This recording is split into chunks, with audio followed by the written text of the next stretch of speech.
Oke. Selamat sore. Sore, Mer. Gimana kabarnya? Baik. Baik, Mer. Aduh, lemes sekali ini. Sudah makan semua kan? Belum, Dad. Belum, Ner. Kayaknya butuh peregangan dulu deh. Soalnya ini so sore sekali. Ayo, benar kasih waktu 1 menit dulu untuk peregangan. Silakan berdiri semua dulu, berdiri semua. Terus sebalangnya. Selamanya.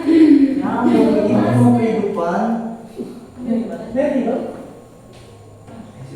Dan Mer, sudah Mer. Oke, silakan duduk.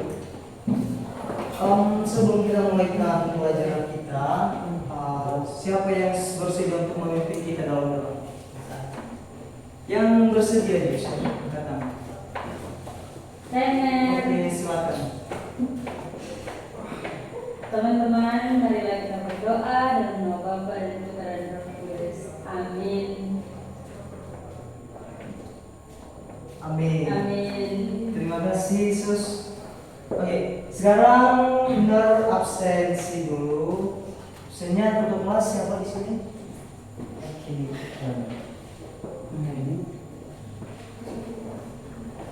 Pinjam pulpen dulu. Siapa yang bawa pulpen? Siapa? Ini Mer. Aduh, enggak cuma bawa Gian Antasari Balongong siapa ini? Nggak ada Mer. Oh, enggak ada. Siapa Siapa? Mer? Yasser Banua, Monica, oke, Faya, Joshua, Sakit Mer.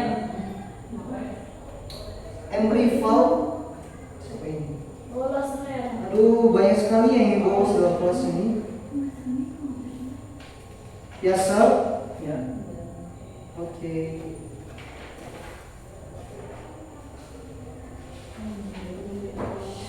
Oke, berarti di kelas ini ada berapa ya? 25 orang, yang belum hadir ada sekitar 10 orang. Lumayan banyak ya yang terima kasih kelas ini.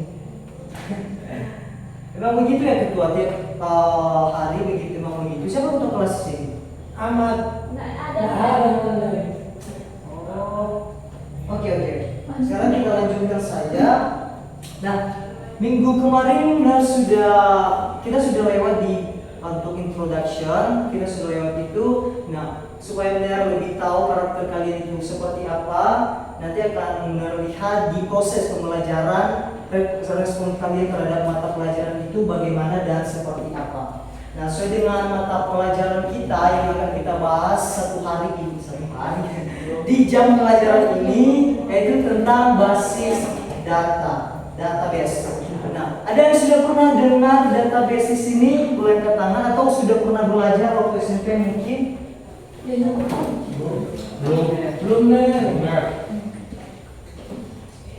Sampai lupa bos pasang ini, saking semangatnya. Bentar ya. Ya Mer, jelasin Mer. Kamu pulang ini. Makan ya. Oh,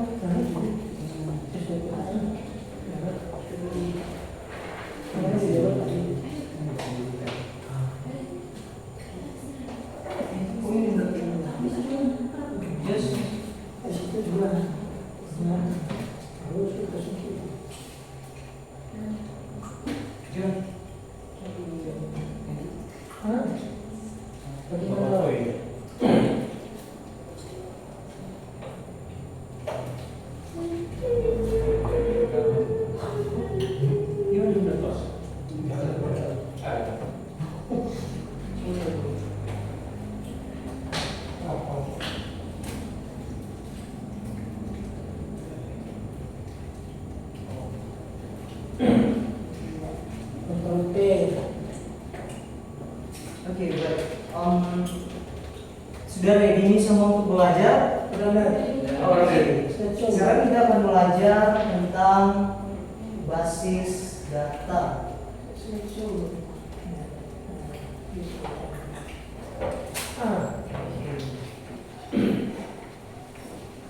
Ya. Tentunya pertama-tama kita perlu mengenal basis data itu dulu apa. Di sini belum ada yang pernah belajar serius nih. Sudah belajar mungkin sudah lupa. Oke. Di sini ada dua suku kata yaitu basis dan data. Nah, basis ini apa? Ada yang tahu basis itu apa? Sarang. Apa sarang? Sarang. Kurang tepat. Jadi basis ini adalah gudang atau markas. Sedangkan data ini apa? Fakta atau kejadian. Nah, basis data ini secara umum diartikan sebagai sistem untuk mengolah, mengatur, dan mengakses data secara terstruktur di dalam satu sistem. Jadi kita di dalam pelajaran ini akan fokus dulu di awal tentang pengertian basis data itu sendiri. Nah, apa saja jenis data yang kalian ketahui? Siapa yang angkat tangan? Data itu berbentuk apa menurut kalian? Kota. Apa? Kota. Pakai data. Salah, menurut tepat ada yang lain. Mungkin data itu seperti apa sih? Dan file. Nah, betul, itu kayak berupa teks. Di file itu kan ada teks kan, ada teks, gambar, video, audio dan lain sebagainya. Nah, itu adalah jenis-jenis data yang bisa disimpan di dalam satu database. Kalau misalnya dia tidak bisa disimpan, dia tidak disebut sebagai data. Nah, contohnya seperti apa? Mari kita lihat di slide berikutnya. Oke. Sini kita melihat definisi database. Ada yang pernah ke perpustakaan di sini? Nah, di perpustakaan kita bisa melihat apa aja? Buku. Ada buku, ada peminjam yang mengunjung seperti itu, ada pengelola perpustakaan. Nah, di dalam satu institusi tersebut atau di dalam satu gedung tersebut terjadi yang namanya interaksi ya. Kita bisa melihat, kita bisa dapatkan beberapa entitas dalam itu. Yang pertama kita bisa melihat entitas dari si pengelola, misalkan pengelola, kemudian peminjam. Nah, kemudian ada buku. Nah, ini disebut entitas. Maksudnya entitas di sini adalah induk dari sebuah data yang mau kita buat gitu, yang mau kita masukin. Jadi pengelola ini ya ada namanya tentunya, ada NIP-nya misalkan, atau peminjam ini ya otomatis ketika dikatakan peminjam berarti dia adalah seorang mahasiswa ataupun siswa. Jadi dia juga punya nama NIP misalkan atau NIS dan lain sebagainya. Sedangkan buku ada tahun terbit, ada nama buku, siapa pengarangnya dan lain sebagainya. Nah, itu yang disebut semua ini. Nah, inilah yang disebut sebagai database. Nah, bagaimana cara mengelola database itu nanti kita akan pelajari, yaitu dengan menggunakan database management system atau DBMS. Nanti kita akan bahas di pertemuan berikutnya lebih mendalam, karena pertama kali dulu kita harus fokus pada kita harus tahu dulu pengertian dari basis data itu sendiri supaya kita nggak ngawur nggak kemana-mana seperti itu. Di sini juga dikatakan fungsi database yang kita gunakan ini menyediakan akses yang cepat tentunya, karena kita bisa melihat kalau misalkan data-data mahasiswa misalkan dari tahun 2020 dan 2021 disimpan secara manual, otomatis penuh dong admin kita, maksudnya tidak memuat berangkas seperti itu. Jadi kalau misalkan kita simpan dalam database, maka semuanya itu akan bisa terstruktur. Ketika kita mau cari data dengan cepat, ya butuh database seperti itu karena ada shortcutnya dan lain sebagainya. Nah, itu fungsi utama dari database itu sendiri. Kemudian lanjut, apa saja komponennya? Tentunya ada datanya dan DBMS-nya. DBMS ini adalah database management system atau software pengelola database itu sendiri. Tentunya ada pengguna dong, orang yang menggunakan dan mengelola data tersebut. Lanjut.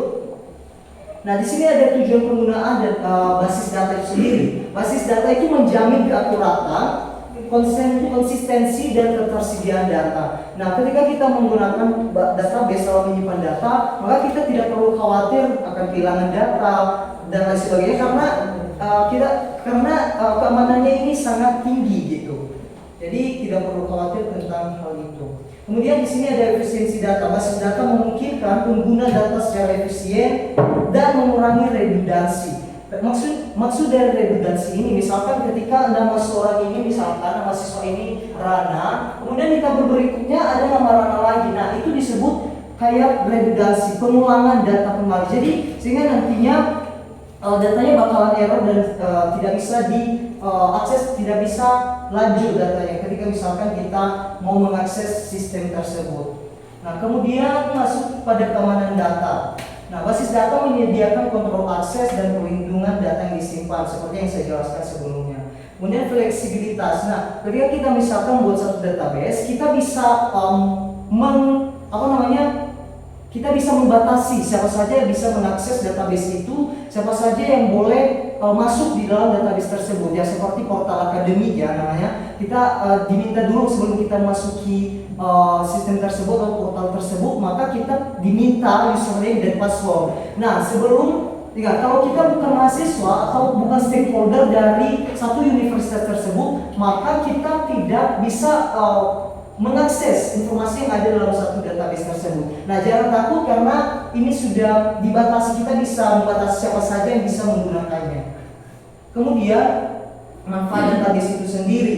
Nah, ada kecepatan, integrasi, skalabilitas, fleksibilitas. Ya, kurang lebih hampir sama seperti yang saya jelaskan sebelumnya. Nah, kemudian lanjut. Nah, di sini ada jenis-jenis data. Yang pertama itu ada data relasional. Nah, data relasional itu yang seperti data portal sistem akademik, misalkan ada data dosen, ada data mahasiswa. Nah, di situ kan kalau misalkan kita mau persensi, mau kontrak KRS, otomatis berhubungan kan dengan data mata kuliah. Karena kita pasti diminta yang ini mahasiswa apa dulu dan lain sebagainya. Nah, itu selalu ada relasi antar tabel tersebut. Ketika kita mau melakukan aktivitas, itulah kejadian yang saya maksud tadi. Nah, itu kejadian yang dimaksud yang saya maksud sebelumnya gitu, yang terjadi dalam satu sistem tersebut. Kurang lebih seperti itu. Kemudian ada data NQSL. Kurang lebih sama seperti basis data relasional, namun dia ini tidak pakai tabel. Dia kayak suatu sistem yang hanya membuat dokumen saja dan grafik-grafik. Jadi dia itu kayak sistem untuk memuat data-data tersebut. Kemudian basis data objek. Sini dijelaskan bahwa basis data yang menyimpan data sebagai objek dengan atribut dari metode yang terkait. Nah, silakan cari sendiri nanti. Menarik juga belum pernah mendalami tentang data ini, jadi silakan di searching nanti. Kemudian di sini ada arsitektur basis data. Ketika berbicara mengenai arsitektur basis data, jadi kita juga berbicara tentang bagaimana apa saja komponen, apa saja komponen-komponen yang dipakai saat mengelola basis data tersebut. Nah, seperti yang saya sudah jelaskan sebelumnya bahwa mesti ada DBMS, softwarenya, ada penggunanya, dan ada datanya. Siapa itu kalau misalkan mau membuat basis data. Nah, sebelum kita menutup pelajaran kita, saya ada sedikit. Kan tadi sudah jelas ya, sudah jelaskan bahwa di sini ada saya sudah kasih contoh misalkan seperti basis data. Perlu kita ketahui dulu bahwa ada beberapa simbol ketika kita mau menyusun basis data itu, ketika kita mau membuat sistem itu, kita perlu tahu yang namanya ERD atau Entity Relationship Diagram. Nah, apa ERD ini? Yaitu cara ketika kita mau mengolah basis data, kita perlu tahu ini dulu, dan supaya kita bisa tahu relasi ini kemana dan lain sebagainya. Nah, mungkin kalian sudah pernah pelajari. Nah, misalkan kalau kalian mengenal simbol ini, berarti ini itu entitas. Kalau misalkan kalian lihat seperti ini, itu atribut. Kalau misalkan ada yang model ketupat seperti ini, itu namanya relasi. Kalau ada garis yang lurus seperti ini, itu namanya kayak penyambung gitu. Penyambung. Nah, benar di sini ada mau kasih contoh. Tadi kita sempat apa namanya, kita belum sempat membahas terlalu dalam mengenai entitas di perpustakaan. Perpustakaan misalkan kita membahas sistem perpustakaan. Oke, di dalam perpustakaan tersebut tadi saya bilang ada pengelola, ada peminjam,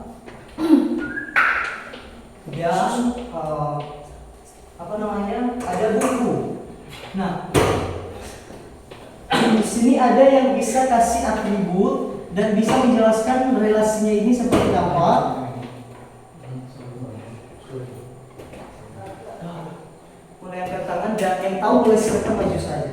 Jelaskan, nggak usah kayak terlalu panjang, yang penting sepahaminya saja sesuai dengan penjelasan sebelumnya. Oke, silakan.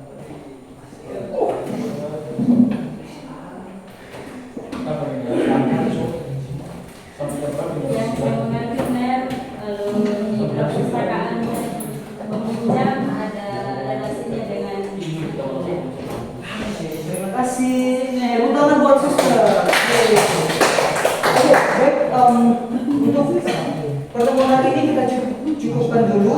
Nah, untuk tugasnya benar nanti akan kirim di grup kelompok-kelompoknya. Tugas kalian nantinya adalah mencari satu instansi apapun itu, coba buatkan IRB-nya yang ada relasi entitas dan atributnya. Silakan buat itu, nanti benar kirimkan di grup. Nggak usah, kalau misalkan ada pertanyaan nanti silakan ditanyakan di dalam grup saja, di dalam grup kelas. Oke, sekian dulu untuk pertemuan kali ini. Tidak ada yang keluar ya tadi? tidak Mer. Terima kasih buat perhatiannya, dan untuk menutup kelas ini silakan satu orang berdoa, Yasir saja di tempat saja. Oke. Mari kita bersatu dalam doa. Amin. Amin, terima kasih Yasir, dan sampai jumpa minggu depan. Selamat siang. Sore. Sore.